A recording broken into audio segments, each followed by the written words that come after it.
My husband thought he had me trapped, but I had a secret of my own.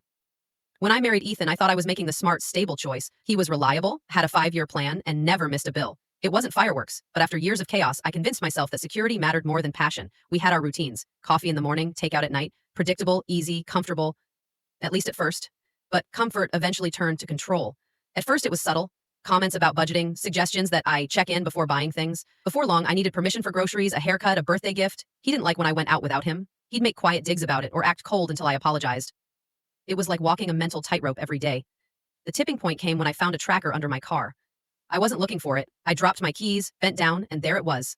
No conversation, no warning, just a device meant to monitor me. That's when I stopped pretending. This wasn't love, it was ownership. But I wasn't stuck. I had been stashing money for months, cash back here, a little there, slowly building my exit fund.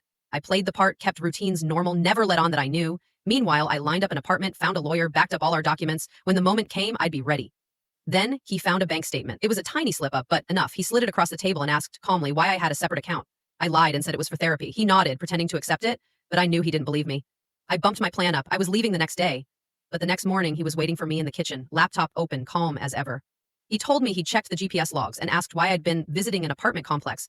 I doubled down on the therapy lie, told him it was a counseling center. He nodded again, smiling slightly. I left like it was a normal day and immediately adjusted the plan. He had to believe it was over, so I started making him think he had won. I let friends accidentally see me smiling, out with people, acting free. I wanted word to get back to him.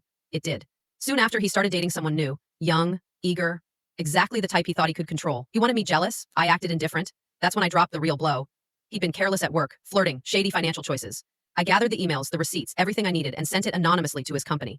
Less than a week later, he was fired. His new girlfriend dumped him immediately. No job, no power, no control. And for the first time, he was the one spiraling. He texted me, of course, said I ruined his life. I didn't respond. He ruined it himself. I just made sure he had to live with it.